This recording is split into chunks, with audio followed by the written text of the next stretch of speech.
Buenas tardes, mi gente, ¿cómo están? Hoy tenemos el agrado de tener a David Choes. Él es físico del Observatorio Astronómico de Quito y vamos a estar hablando sobre diversos temas espaciales. David, un gusto tenerte aquí en nuestro programa. Bueno, también agradecer por darme la oportunidad de compartir la ciencia y de pues, hablar un poquito de cosas interesantes. Ya, seguro que sí. Bueno, en vista de que recientemente la humanidad fue a la Luna, ¿no? Ujú. Quisiera hacerte algunas preguntas, conversar varios temas. ¿Qué tienes por decirnos sobre este alunizaje, si se puede llamar así? Y también cuéntanos un poco sobre la historia del Observatorio Astronómico de acá de Quito, del museo en donde estamos. Aquí se puede apreciar un telescopio. Ujú. ¿Puedes contarnos un poco sobre eso? Bueno, a ver, empecemos un poquito por dónde estamos en el observatorio, ¿no? Ya, El observatorio lo creó el presidente, el expresidente García Moreno, alrededor de 1873, por ahí un año más, un año menos. Bueno, entonces este instituto, bueno, este observatorio fue pensado para instaurar la ciencia en el país, ¿no? Porque ya, también a García Moreno le apasionaba bastante esta creación o mejoramiento de la ciencia en nuestro país, ¿no? Entonces traía bastantes implementos científicos de Europa, de Alemania, para poder instaurar aquí ciencia, ¿no? ya, Y bueno, a lo largo del tiempo, pues el observatorio se empezó a convertir más en un museo. Es decir, al inicio, claro que funcionaba haciendo observaciones, tomando datos del clima, pero poco a poco se fue convirtiendo en un museo. Actualmente, donde nos encontramos es el Museo del Observatorio, ¿no? Como podemos ver aquí tenemos un ya, telescopio que se llama telescopio meridiano, ¿no? Este telescopio sirve para ver objetos que están hacia el norte y hacia el sur. Por eso este ya, telescopio está alineado, está en esta dirección. ¿Ya? ok.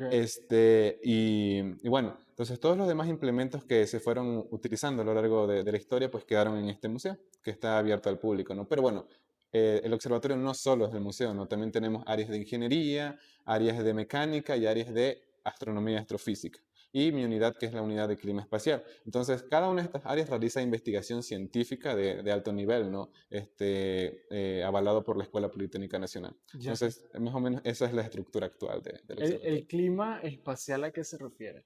Clima espacial es lo que tú entiendes por el clima normal, que dice, ok, hace frío, Ajá, o llueve, o hay mucha presión, o falta de oxígeno, o sea, esas variables de clima, ok. exactamente lo mismo, pero para el espacio. Ahora, en el espacio no O sea, puedes. no son atmosféricas, que es lo que se encarga, por ejemplo, el monitoreo del clima en la Tierra, Claro. sino en el espacio en sí. Sí, por ejemplo, Ok, imagínate, para poder predecir el clima aquí en la Tierra o para poder hacer modelos climáticos necesitas saber presión, humedad, temperatura, o sea, tener esas mediciones, ¿no? Porque son cosas variables que están justamente aquí en la Tierra. ok, Pero en el espacio no tiene sentido medir presión o temperatura porque la presión es muy baja y la temperatura también es muy baja, casi siempre es constante. ¿Qué ok, medimos en el espacio? Medimos, por ejemplo, rayos cósmicos. O sea, el Sol ya, envía muchas partículas así altamente energéticas, ¿no? Medimos la incidencia de esas partículas, por ejemplo, a través del campo magnético. O sea, que el campo magnético de repente tiene por ahí una anomalía o algo, entonces ya, nos damos cuenta por eso. O también otras cosas es el contenido de electrones, ¿no? Arriba en el espacio hay una capa que se llama ionosfera, ¿no? Es una capa que rodea todo el planeta que está llena de electrones, partículas que tienen ok, carga positiva o negativa, ¿no? ya, Le decimos electrones, pero pueden ser iones, lo que sea. Entonces, nosotros de hecho, hay un proyecto interesante aquí. Nosotros estamos midiendo esa cantidad de electrones alrededor de la región ecuatorial, ¿no? Tiene varias aplicaciones. ya, Quizás la que podríamos decir que es más útil o más importante es para el GPS, ¿no? Porque bueno, ok, estos electrones, los satélites que están, ¿no? Las señales que mandan tienen que pasar a través de ya, esta capa. Entonces, como estos electrones interactúan con la señal, la pueden desfasar o producir un pequeño error. Entonces, ok. saber cuántos electrones hay te ayuda a saber cuál es el error. Eso se traduce, por ejemplo, en un GPS en mejorar la ubicación. La precisión, Exacto, o sea, ok, que ya no salga que en margen de 12 metros, sino salga en margen de centímetros. ya. ¿Ok? Y así muchas otras cosas que tienen que ver con comunicación. Entonces, eso me refiero con clima espacial, ¿no? Todas esas variables que hay en el espacio. Especialmente ahorita son partículas, cantidad de Ya, partículas que tenemos ahí. entiendo. Ahora, en función de la misión espacial Artemis Ujú. 2, ¿no? Este, ¿Cuáles son las diferencias que habían en función de hace 50 años que fuimos a la Luna?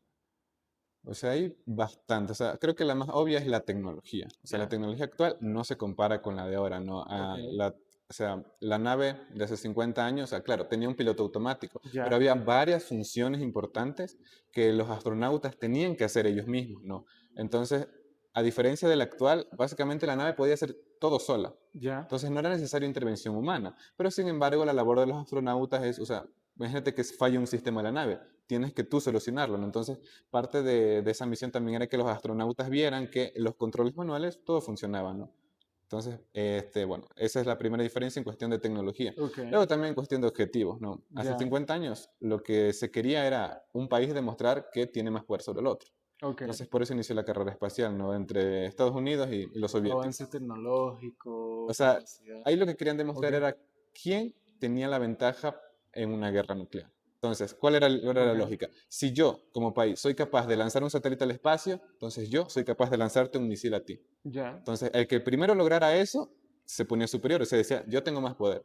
ok, Ya, entonces, por eso inició la carrera espacial, ¿no? Inició ganando Rusia, porque Rusia lanzó el primer satélite, el primer ser vivo y el primer humano en órbita. ok, Pero luego Estados Unidos dio un paso más allá, con las misiones Apolo, mandó al primer hombre a la Luna. Entonces, todo eso pasó en un periodo muy corto de tiempo, ¿no? Alrededor de una década, porque fue en el ya. 69 que llegamos a la Luna, ¿no? Entonces, las misiones Apolo iniciaron en el 60 más o menos. Y, o sea, fue bastante rápido todo el Mm. avance y bueno, todo Bueno, el era una avance que se carrera, hizo. ¿no? Claro, La carrera entonces por eso espacial. te digo, ¿no? Claro, Entonces, fuimos rápido a la ok, Luna y el objetivo era ese. Entonces, una vez que llegamos a la Luna, o sea, fue increíble, ¿no? Fue una hazaña demasiado genial. Pero pues ya que lo logramos, ya la gente pues pierde el interés, ¿no? Entonces ya digamos, ok, ya lo logramos. Y entonces la NASA quería seguir haciendo más. De hecho, se tenía previsto que hubiera hasta las misiones Apolo 20. Apolo ya, 11 fue la que llegó, ¿verdad?, ok, a la Luna. Entonces, la NASA pretendía seguir las misiones, ¿no? Pero como ya la gente perdió el interés, también la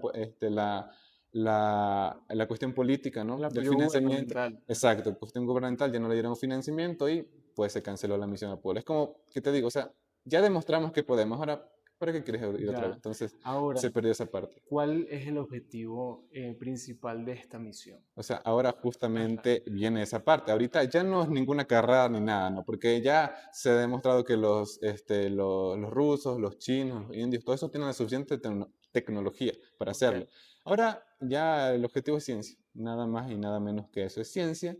Y esta misión en especial podríamos decir, un poco de reconocimiento, es ver que nuestra ciencia funciona, bueno, o la ciencia de la NASA en específico funciona, que sus cohetes funcionan, que su cápsula Orión, donde están los astronautas, funciona. ok, Entonces ahora, por eso no se alunizó, ¿no? Alunizar implica que pises la Luna, ¿no? ya, Simplemente dimos una vuelta alrededor de la Luna, no llegamos hasta ahí.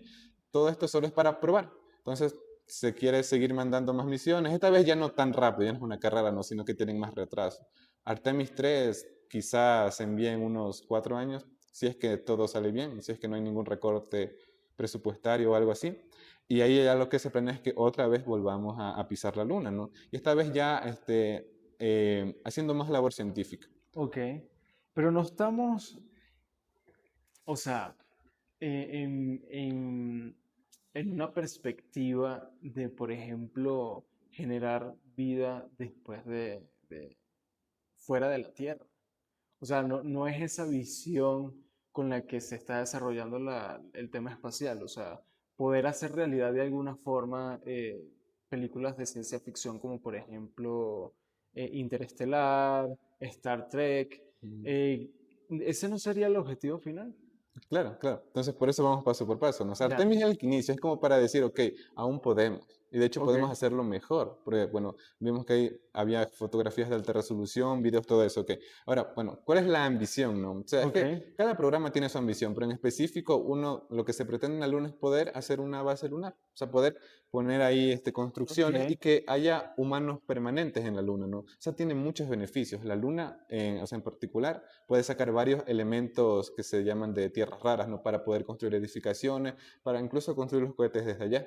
Y desde allá sería más fácil lanzarlos. La Luna tiene menos gravedad, ya, necesitarías menos combustible, sería claro, más barato, ¿no? ok, Claro, ahora lo caro sería ir a construir eso, ¿no? Ahora, pues si nos vamos así más realistas, o sea, más como que ya volando un poco más, o sea, el objetivo es conquistar todos los demás planetas de nuestro sistema solar, ¿no? Y expandir pues la humanidad a que vaya a otras Y estrellas. garantizar de alguna forma nuestra supervivencia, ¿no? Claro, podría ser, ¿no? Ya. Y bueno, Ahora, todavía, imaginémonos aquí cómo sería una vida en la Luna en este caso, que es como que la primera conquista o el primer objetivo a conquistar, ¿no? De vida fuera de la Tierra. ¿Cómo sería ese proceso? O sea, ¿cómo se producirían alimentos, por ejemplo? ¿Cómo sería el tema del agua? Todos esos elementos o condiciones que necesitamos para garantizar la vida fuera de la Tierra. claro, bueno, para eso hay que llamar a un ingeniero. Pero bueno, Ya. en particular eso todavía no lo tenemos resuelto, Ok, pero claro, claramente eso es todavía trabajo de ingeniería. Pero entonces, a ver, el oxígeno, digamos, lo podemos respaldar a cerramiento ok. y poniendo un domo de oxígeno, ¿no? Luego, la comida se puede respaldar, pues, haciendo huertos. O sea, plantas quizás modificadas genéticamente para que se adapten a ese tipo de clima, ¿no? El cielo de la luna es muy estéril, O así que sea, habría que llevar sería sembrar en el espacio. en la luna, Ok. básicamente. O sea, es como, imagínate que te llevas una maceta, que Ujú. bueno, una gran escala, ¿no? Y siembras ahí, ¿no? Alimentos que estén modificados para que sobrevivan en ese ambiente, ¿no? Es muy inhóspito. No es que vas a llegar y vas a plantar una semilla justo ahí en el suelo de la luna, ¿no? No, no va a Ya, servir así. Hay que, digamos, terraformarlo, adaptarlo a las condiciones de aquí, ¿no? Y en cuestión del agua, pues, la luna tiene agua. ya. La luna se sabe que tiene agua, tiene polos, entonces que están congelados, entonces de ahí podríamos obtener agua. Ok, entiendo. Y ahora, ¿y este es apto para el consumo humano o tendría que haber una ingeniería que Exacto, ese es el la problema. O procese? sea, yo Ok, te puedo dar todas las ideas posibles, pero claro, hay que ir poco a poco solventando cada uno de estos ya, problemas, ¿no? Claro, o sea, el agua será apta para el consumo, pues no, de principio, ¿no? Hay que hacerle pues varios procesos para poder y hay que ver si es viable poner una estación justa en los polos para estar cerca del agua. O si no, habrá que pensar en otra manera de o crear agua allá o llevar agua desde aquí, que no creo porque sería muy costoso. muy costoso, Entonces, claro. bueno, todos esas cosas, esos detalles hay que irlos afinando. Ya, en función del tiempo, ¿tú crees que en este siglo lleguemos a materializar ese tipo de vida? Lo dudo, la verdad, son demasiados problemas como acabamos de ver, o sea, cada cosa que yo digo aparece un problema nuevo, porque claro, hay que pensar en todo, entonces son demasiadas cosas que hay que ver y bueno, digamos que el apoyo la NASA, todos estos programas de exploración espacial necesitan financiamiento y ese Ya, financiamiento viene de los gobiernos, entonces no hay mucho interés como de los gobiernos en hacer esto. Entonces, bueno, como estamos en esa parte, pues sí va a demorar bastante. No sé, yo no diría que para este siglo tengamos una estación lunar. Tal vez te pondría así, siendo más realista, unos 2 siglos, al menos, para poder ya decir, ok, ya acto para la vida. ya, Pero claro, desde ahorita hay que empezar, ¿no? Porque si dices, no, pues está muy lejos, no vale, tienes que empezar desde ahora para poco a poco ir haciendo realidad eso. claro.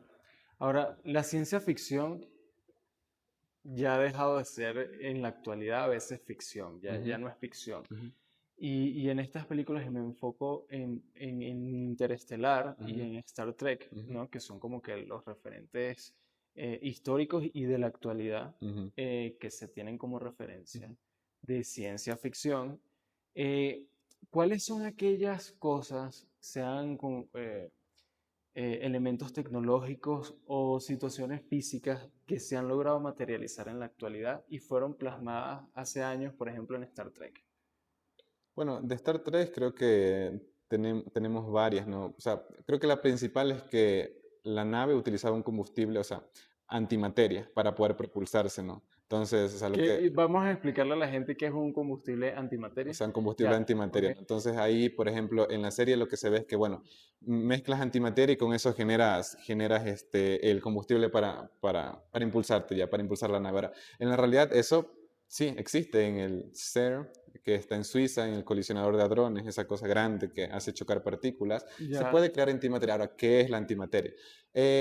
Imagina el hidrógeno, ¿no? ok. Entonces tenemos un protón y un electrón, ¿verdad? El protón tiene carga positiva, ¿verdad? El electrón tiene carga negativa, o sea, ya es un elemento, el hidrógeno. Ahora, antimateria es exactamente lo mismo, o sea, el hidrógeno te dije, un protón y un electrón que da vueltitas. Ok, Ahora, antimateria sería, un antihidrógeno sería un protón y un electrón que da vueltitas. ¿Qué es la diferencia? El anti viene de que los signos de sus cargas están cambiando.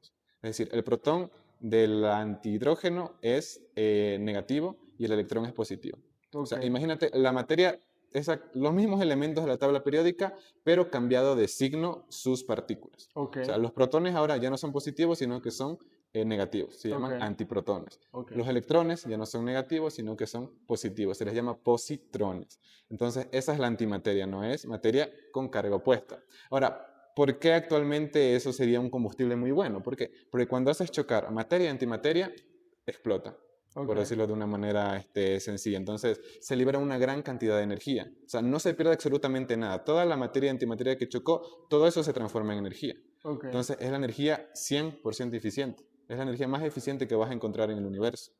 Y actualmente, pues los combustibles tienen una eficiencia muy baja. Entonces, si lográramos poder controlar la antimateria, entonces tendríamos energía casi que infinita, ¿no? Ahora, pues, eso es soñar, porque actualmente producir ya un átomo de antihidrógeno es extremadamente difícil y muy caro. ok. Entonces, no es viable. Por lo menos actualmente no es viable. Aparte, o sea, piénsalo, ¿no? Si tú produces un átomo de antihidrógeno, ¿dónde lo guardas? Porque no puedes guardarlo en una botella, porque si se choca en la botella va a explotar. Entonces tienes que utilizar campos magnéticos, imanes, para mantenerlo ahí como girando y que no choque contra las ventanas de... Entonces, es muy caro producirlo y es muy caro guardarlo. Ya. Entonces, actualmente no. Pero sí, eso podría ser una buena fuente después. Luego, a ver, otra cosa interesante es que la nave utilizaba una cosa que se llamaba, de Star Trek, ¿no? Una cosa que se llamaba motor de curvatura. Ok, O sea, ¿qué significa? Que el espacio se está abriendo por adelante y se está cerrando por atrás. Es decir, no es la nave la que se mueve sobre el espacio, es el espacio el que se mueve y entonces la nave avanza. ok, ¿Entiendes? O sea, es como que es todo el cuarto el que se movió, entonces la nave llegó hasta, la nave avanzó. ok. Esa era el mecanismo cómo funcionaba la nave. Ahora, viene luego pues un mexicano también fanático de la serie que Ya, se llama Miguel Alcubierre. ok, Entonces él pues en uno de sus años sabáticos pues estaba aburrido y pues dice, "Bueno, vamos a ver si los cálculos, si eso es posible, ¿no? ya, Porque pues ahora con la teoría de Einstein, digamos que esa teoría te dice, yo como que puedo controlar el espacio, ¿no? Entonces él hizo los cálculos y justamente es posible. O sea, en sus cálculos él hizo un artículo que es muy citado del motor de curvatura es posible. Es decir, es posible manipular el espacio, abrirlo delante de ti y cerrarlo por detrás, para que el espacio sea el que haga que tú avances. O sea, tú prácticamente es como que no te movieras, es el espacio el que se mueve alrededor de ti. O sea, ok. es manipularse. Entiende que aquí estamos Pero, ok, manipulando el espacio para poder ya, movernos. entendiendo que el espacio no es vacío en sí, sino que es materia, No, el espacio ¿no? es vacío. Es O sea, vacío. estás manipulando el vacío, o sea, O s- estás Porque, manipulando porque la el espacio. analogía que me viene, o como más entendible, Ujú. es como el océano. O sea, manipulas las corrientes del océano para poder avanzar cualquier objeto. No, En tienes, este caso es totalmente diferente. no, tienes que pensar en Ok, que, o sea, ya con el océano, digamos que estás ahí en el océano. ya, Lo que se puede hacer, lo que descubrió Alcubierre, bueno, en lo que se inspiró Alcubierre, es que tú, digamos, tú quieres ir de estar a mar abierto hacia la costa, tienes que moverte tú, nadar. ok, Entonces, lo que propone él es que no, que sea el océano el que se mueve. Entonces, tú te quedas ahí quieto, el océano se mueve y de ahí apareció la costa y estás ahí, sin tú moverte, ¿entiendes? O sea, se ya. queda el océano el que se mueve. Exactamente. Eso mismo. Ahora, pero si el espacio es vacío, Ujú. ¿cómo tú manipulas el espacio? O sea, ¿cómo manipulas el vacío para que avance una nave? Bueno, esa respuesta la dio Einstein con energía. Ya, La energía, a ver, el espacio, sí, o sea, digamos, el espacio está vacío, no es que es vacío, el espacio está vacío, no hay nada. ok, O sea, bueno, por decirlo, hay planetas y todo eso, pero el espacio está vacío. Lo que sucede es que el espacio en sí no es vacío. O sea, puedes imaginarlo como el contenedor, ¿no? O sea, imagínate una pecera. O sea, claro, una pecera sin nada. o Entonces, aquí mismo en el la espacio, atmósfera, el aire es masa, ¿no? sí, pero Ok, el aire no es el espacio. Lo que me ya, refiero, imagínate es el contenedor. El espacio es el ok, contenedor, ¿no? ok, Entonces, todo ese contenedor lo puedes llenar de cosas o de nada. Pero entonces lo que estamos diciendo es manipular ese contenedor para moverlo, ¿no? El espacio no es vacío. Sí está vacío, pero no es vacío. El espacio es una, podríamos decirlo como una estructura, ¿sí? Ya, Una estructura donde nosotros vivimos, donde podemos poner cosas. Una repisa, un contenedor, como quieras verlo. O sea, el fondo, ok. pero no es vacío. Ya, pero entonces, ¿cómo lo manipulas con la energía? O sea, esa es como la pregunta. Abrir el espacio Ujú, y cerrarlo por detrás. O sea, exacto. ¿cómo sería esa traducción no tan científica, sino a un nivel un poco más entendible? O sea, por ejemplo, imagínate una sábana. Tú cuelgas una sábana así ya, Ujú. la expandes, ¿no? La coges por las puntas, ¿no? Entonces imagínate que ese fuera el espacio, la sábana está tensa. Tú le pones una pelotita en medio, ¿no? ¿Qué pasa? La sábana se va a hundir, ¿no? O sea, si ves Ok, la sábana se hunde, ¿verdad? claro. Ya, eso mismo le pasa al espacio. O sea, imagínate que el espacio es esa sábana. Tú puedes, el hecho de poner la pelotita implica poner una fuente de energía, porque masa es energía. Ok. Entonces, es una forma de energía, ¿no? Entonces, manipular la energía, o sea, cambiar la energía en el espacio hace que, cambiar la energía hace que el espacio también se modifique. Ok. Entonces, de esa manera, o sea, imagínate de nuevo, tienes ahí la tela, la sábana, lo que sea, y le pones algo pesado. Entonces, el espacio o la tela se hunde, ¿no? En el centro, es como que se hace un hueco, ¿no? Y se mueve todo, toda la sábana. Se Exacto, recoge. exacto, a eso mismo me refiero. Entonces le quitas la tela, vuelve a estar plana. Ok. Entonces a eso me refiero con manipular el espacio. De esa manera podemos manipularlo. Entonces, en este sentido, pues las fuentes de energía son materia, Ya, justamente. entiendo. Ahora, en función de esto, se me viene a la mente también el tema del espacio-tiempo. Ujú, Y se me viene a la mente, no lo tengo en mis anotaciones, pero el- el- la teoría de gusano. Con el tiempo, como que el espacio va en ondas, ujú, tengo entendido yo, ok. y que tú puedes atravesar esas ondas y acortar el tiempo o viajar a través del tiempo. Este, ¿Nos puedes explicar esta teoría? Ok. Entonces, a ver, el espacio y el tiempo. Y saber si es bajo la misma teoría de manipular el tema del espacio como ya lo explicaste con la sábana. Sí, es Ya, exactamente lo ok, mismo, ¿no? O sea, o sea, es la misma teoría, se llama relatividad ambas, ok, pero son dos versiones. Relatividad ok. especial, se llama relatividad especial, porque es la primera que inventó, bueno, no inventó, que la primera que Se postuló descubrió, Einstein, claro. Ok, ¿ya? O sea, digamos que no lo descubrió porque ya matemáticamente había otras personas que ya habían trabajado con eso. ok, Solo que fue Einstein que llegó y dijo, oye, esto puede servir para la física, y publicó. ¿Ya? ya, Entonces, ok, bueno, él se dio cuenta que eso servía para la física, ¿no? Digamos relatividad especial. Especial implica que el espacio y el tiempo son la misma cosa. ok, O sea, forman parte de la tela que te digo es espacio y tiempo al mismo tiempo. ok, ¿Ya? Eso significa relatividad especial. Entonces, a lo que Einstein, en su teoría, digamos, descubrió que hay dos maneras de manipular el espacio a través del tiempo o ok, manipular el tiempo a través del espacio, porque son parte de lo mismo, ¿no?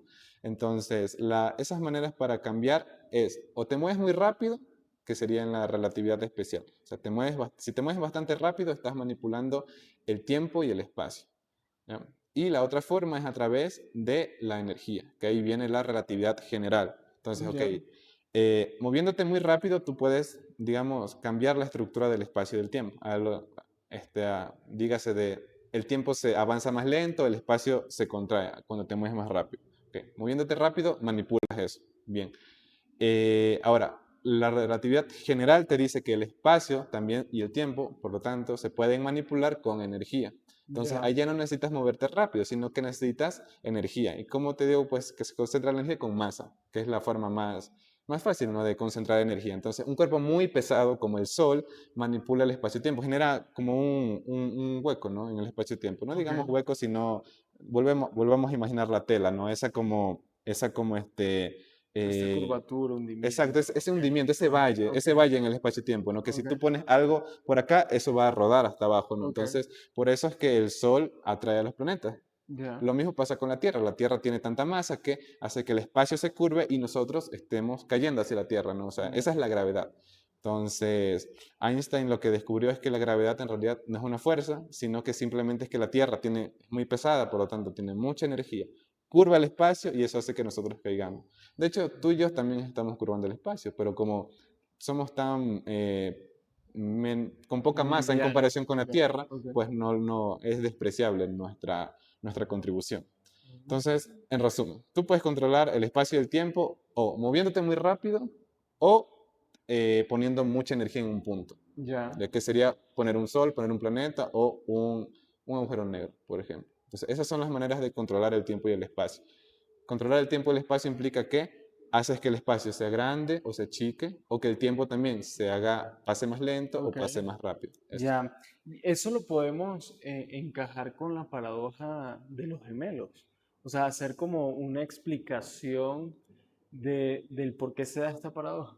A ver, primero expliquemos qué es la Bueno, paradoja de los gemelos, ok, ¿no? Obviamente. claro. Entonces, o sea, te dice, ok, chévere, ok, ya, si yo me muevo rápido, el tiempo cambia. Entonces, te dice, ok, imaginemos dos gemelos, uno que se va a un cohete y se mueve muy rápido. ¿Qué Ok, pasa para el gemelo que va en cohete? Su tiempo pasa más despacio, ok, ¿ok? Ya, entonces, se supone que si su tiempo pasa más despacio, imagínate que el gemelo en la Tierra, eres tú. Para ti, envejeciste 10 años, ok, ya. Pero para él, como su tiempo avanza más despacio, en esos 10 años que envejeciste tú, él solo envejeció 5. Ya, ok, perfecto. Entonces el man llega y es 5 años más joven que tú. ok. ¿Ya? Hasta ahí no hay ningún problema. Ahora, ¿cuál es el problema? Bien, pero ahora, ¿qué pasa si cambiamos los papeles? O sea, digamos, el observador o a quien le prestamos atención es el que se fue al cohete. O sea, prestemos la atención al del cohete. Entonces, para el del cohete, ¿qué pasa?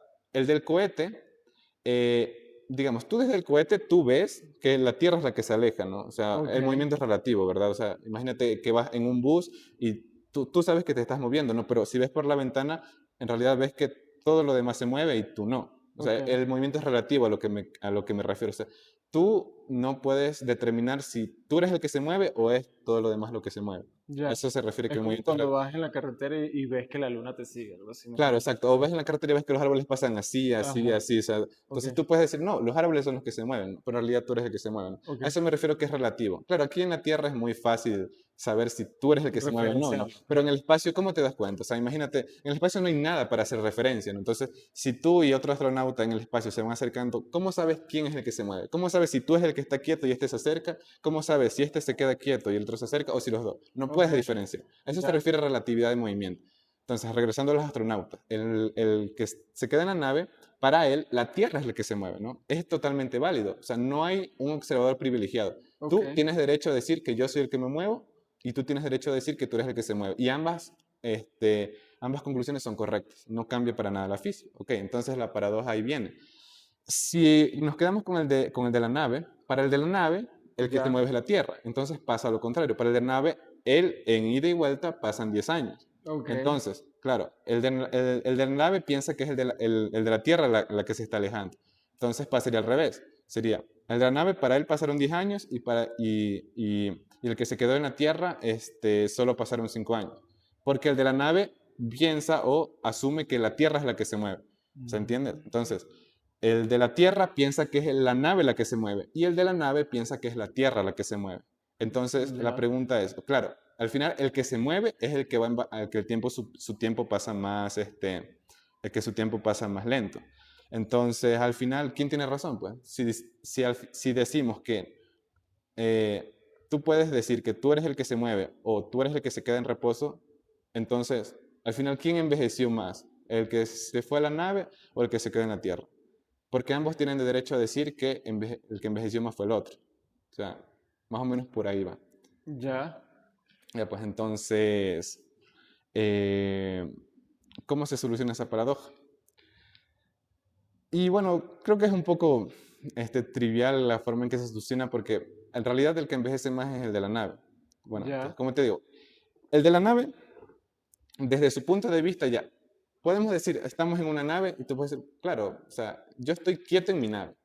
Y yo puedo decir, y ver por la ventana, el que se mueve es el de la Tierra, ¿no? Yo puedo decir eso. Entonces, el de la Tierra es el que, pues, va a envejecer más lento, ¿ya? Pero lo que pasa es que esto forma parte de la teoría de la relatividad especial, o sea, el movimiento. Pero el movimiento dentro de esta teoría de Einstein solo contempla el que es constante. O sea, que no aceleras ni disminuyes. O sea, que siempre te estás moviendo a, no sé, 10.000 kilómetros por segundo, por ejemplo. O sea, que siempre te mueves a la misma velocidad. Así que la teoría o la relatividad solo es válida si es que te mueves a velocidad constante. Pero ¿qué pasa? Un cohete en la realidad no hace eso. Un cohete frena, acelera y da la vuelta, ¿no? Porque el gemelo que se fue al espacio tiene que ir, digamos, se fue hasta una estrella, luego regresa y al momento de regresar está frenando, está dando la vuelta, está cambiando su velocidad. Entonces, al cambiar su velocidad, se pierde la relatividad. Entonces, ahí automáticamente el gemelo que está en la nave, al acelerar, o sea, al cambiar su velocidad, al reducir su velocidad, automáticamente él es el que experimenta los efectos de la relatividad. ¿Ya? Entonces, al final, la paradoja se soluciona pues porque el gemelo que está en la Ah, nave ok. tiene que dar la vuelta. O sea, la paradoja no está en sí en el movimiento de la nave, ya que puede ser la Tierra o la nave la que se aleja o se acerca, sino está en el frenar en el punto de llegada y ahí otra vez volver a acelerar es lo que genera el tema de que el tiempo pase más rápido o más lento. Sí, sí, Ok, podríamos decirlo así, ya, exactamente. Entonces, sí, el gemelo que está frenando en realidad es el de la nave. de la Él es nave, el que está claro. acelerando y frenando. Ok, Entonces, a él se le aplican los efectos de la dilatación del tiempo. Entonces, él va a ser el que envejezca más lento. Así se soluciona la paradoja. Entonces, o sea, la paradoja tiene que ver al final, ¿quién es el que acelera? ya. A eso es lo que hay que pensar en la paradoja. El que acelera, ese va a ser el que experimente los efectos de la relatividad. O sea, porque imagínate que volvamos al espacio vacío y solo tenemos los dos astronautas. Adaptémoslo a la luna, ¿es posible? Al tema de la misión Artemis. Eh, O no, no hay las condiciones como para adaptarlo a los astronautas que fueron. bueno, ellos de ley van a sufrir relatividad, pero es muy poca porque la luna está muy cerca y la nave tampoco iba tan rápido. O sea, Sí, iba pero muy rápido, pero para referencia a la exacto. gente que sea un poco más entendible, ¿cómo sería el proceso con los astronautas que ¿Cuánto, fueron ahorita cuánto, a la cuánto Artemis? duró la misión Artemis? 10 días, 10 ¿verdad? días. Del Ajá. 1 hasta el 11, ¿no? Para ellos no pasaron 10 días, pues ellos pasaron menos. Pasaron Ya. alrededor de, pues, 9 días y 23 horas, por ejemplo. O sea, para ellos, dentro de toda la misión, ellos no contaron 10 días. Ellos contaron 9 días con 23 horas, por ejemplo. ¿Ya? O sea, Ya. ellos contaron menos tiempo, o su reloj avanzó más lento que el de nosotros. Ya. Eso les pasó a ellos. Claro, como fueron lentos, relativamente lentos, y la Luna está muy cerca de la Tierra, pues no son tan exagerados los efectos de la relatividad. Ya, pero exageremos. Supongamos que fueron a Marte. Eh, lo que se quiere decir con esta paradoja de los gemelos es que si los astronautas van a Marte, Ujú, ¿no? Frenan, ujú, se devuelven, ujú. ellos llegarían más jóvenes que la gente o sea, las personas que nos quedamos en la Tierra. O sea, si Claro. supongamos los 10 años mismos, Ujú, haciendo una analogía ujú, para que sea entendible, ujú. para ellos transcurrieron 5 años y para nosotros fueron 10, 10 años. exacto. Ya, Eso mismo pasa. Entonces, tú desde aquí cuentas, pones el reloj, ¿no? Ellos se fueron y cronometras el tiempo. 10 años y ya los ves regresar. Entonces, para ellos también revisan cuánto tiempo pasa en su reloj. En su reloj solo dice 5 años. Eso es. y Eso se es la ve paradoja. físicamente las consecuencias. Eh, O claramente, sea, o sea, ya, es porque el tiempo es el que se está manipulando. No estoy, ya. no estoy hablando de edad biológica ni nada de eso. O sea, es el tiempo mismo que se está manipulando. O sea, para ellos solo pasaron 5 años. O Ok, sea, biológicamente o mentalmente o lo que sea, para ellos solo fueron cinco 5 años. años. Para Ok, nosotros fueron 10 años. O sea, digamos que salieron los astronautas ambos uno se quedó con 30 y los que se fueron se quedaron con 30 años. Luego, cuando el que se quedó en la Tierra tiene 40, el que regresa va a tener 35. ya, O sea, es más joven, o sea, envejeció más lento. Como que si el tiempo se hubiera detenido un poquito para él. De eso se trata. Ujú, ya entiendo. Ahora, con la misión Artemis, ujú. ¿en cuánto tiempo crees tú que pudiera darse todo el tema de la ficción, hacerse realidad? Mm, bueno, pues ya ahorita estamos viviendo una cosa que parece bastante ciencia ficción, ¿no? O sea, el hecho de que, o sea, creo que lo vemos un poco normal nosotros estando desde aquí la Tierra, pero, o sea, viajar a la Luna ya es bastante, porque requiere un montón de cálculos, un montón de ingeniería, un Ya, montón de física que hay detrás ahí, es increíble. Entonces, esto ya es bastante ciencia ficción. Así que, bueno, de ahí, ¿qué podríamos imaginar que podría pasar, ¿no? Como había mencionado hace poco, pues la base en la Luna, ya le pongo unos 200 años, ¿no? Luego ponle 300 a la base en Marte, luego ponle viajes ultrarrelativistas. O sea, ¿qué se refieren con viajes ultrarrelativistas? Que nos acerquemos a la velocidad de la luz. O sea, que Ok. seamos capaces de crear Procesar la energía. con Ok. antimateria, crear motores así que sean muy, muy potentes y que nos Ya. permitan alcanzar velocidades como la de la luz. Así que, o sea, todo eso sería como que el paso a seguir, pero actualmente con la tecnología, bueno, vamos bastante más lento, ¿no? Porque, claro, las ideas avanzan más rápido que, pues, Que lo que real, claro. construir, ¿no? Así que, pues, sí está ya de aquí bastantes generaciones para que podamos ver ese tipo de cosas, ¿no? O imagínate, hay gente o empresas que proponen hacer como turismo espacial, ¿no? Que de repente van y te suban hasta el espacio por 5 minutos y te regresen, ¿no? Ese tipo de cosas quizás estarían más cercanas, ¿no? O sea, Ya, más accesibles en quizás en 100 años tal vez, ya ya. tendríamos normalizado eso. Bueno, David, un gusto haberte Ujú, escuchado, ¿no? Creo que vamos a hacer una segunda edición de este podcast contigo, ujú, con el tema de los avances y los estudios que se están haciendo eh, en el sistema ecuatorial que me contabas de los ujú, iones y electrones. ok, Y bueno, espero que la audiencia se haya ilustrado un poco más en este tema, aterrizado realmente qué significa haber ido a la luna y las implicaciones que tengan. Y bueno, que nos comenten las dudas que tengan a través de las distintas redes sociales, Instagram, TikTok, Facebook y YouTube, que son en las 4 plataformas en las que estoy. Y cualquier consulta o duda les responderemos, ¿no? sí, Listo. seguro. Dale, David, muchas gracias.